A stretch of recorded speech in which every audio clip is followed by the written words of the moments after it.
Uh, this is, I believe, part 3 of building a beehive. We're going to cover the cover today. There's 2 types of covers you can use. This would be a telescoping cover. It overlaps. You can make a migratory cover.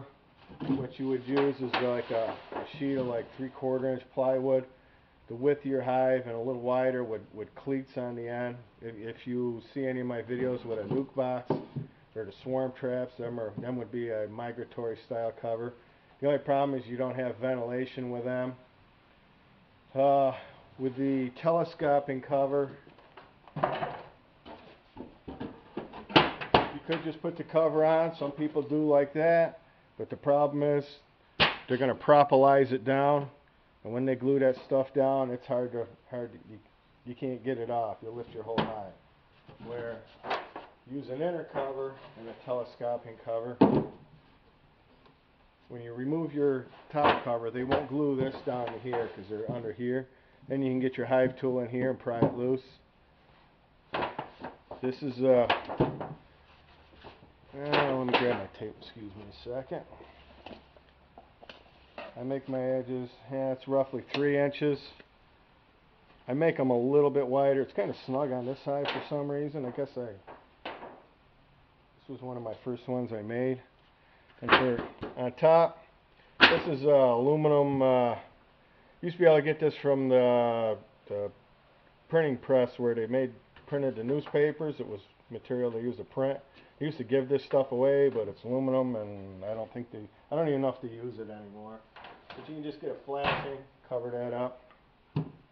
My inner covers. This is the way I build mine. For the summertime, I have a 3/8 lip on the inside. 3/8 is the magic bee space.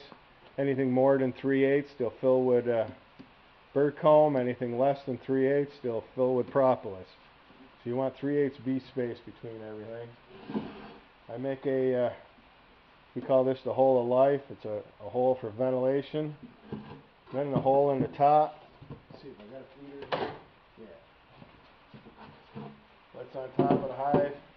I make the hole in the center a little smaller than a mason jar, so I can set that on. If you've seen my videos on feeding honeybees, you'll make it a little smaller than a mason jar lid.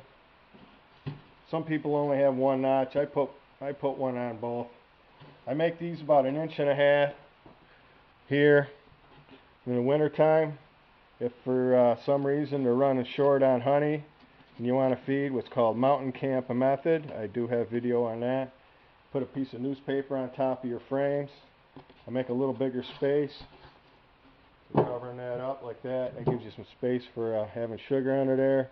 There's certain treatments. You used to be able to get formic acid, Mitaway formic acid pads, and you needed some space. You either had to build a shim, or I just make the shim right permanently on my inner cover. Not only that, in the winter time, it gives you a little more dead air space over your lid for insulation value with that air space for the moisture to get up through. Biggest thing, you got to get moisture out of your hive. That's what this notch here is for, plus an inner upper exit entrance. In the wintertime, they need to expel between 1 and 2 gallons of moisture out of the hive. Just like having a glass of ice water in the summer. In the wintertime, that moisture will condense on the bottom of here, rain down on your bees, and kill your bees. So you need to get that moisture out of the hive. So you have this hole here. It can go up in here. There's other things, quilt boxes and stuff. I don't use them. Maybe someday I'll make one and do a video on that. But it creates a chimney effect because them bees are creating heat in there, and your heat's going to go in your bottom entrance, or your cooler air going to go in your bottom entrance warm and escape out the top to ventilate your hive. But that's how I make mine. Just make a frame. These are just some narrow boards I put on here. You can use a piece of plywood or paneling, and then put some tin on the top.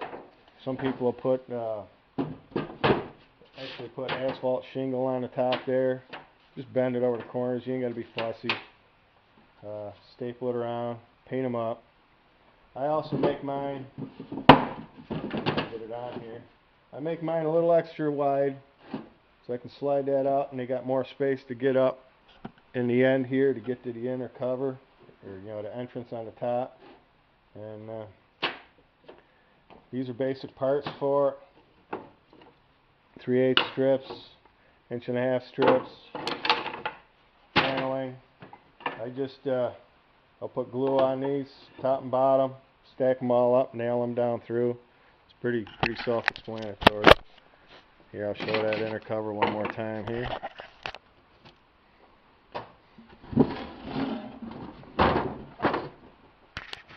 You got 1.5 lip there on the top, 3/8 on the bottom. Yeah, that's about an inch or so. I don't need to be perfect. 1.5 gap there. The reason I didn't center this, I already had the nail in. When I remembered, I forgot to cut that out, so I just put another nail in and cut it by hand. But I hope this helps you guys, anybody that's building their own hives. Don't need to be fancy. Bees live in a tree. Like my video, click like. If you're not a subscriber, click subscribe up above. And get some more beekeeping videos. Thanks for watching.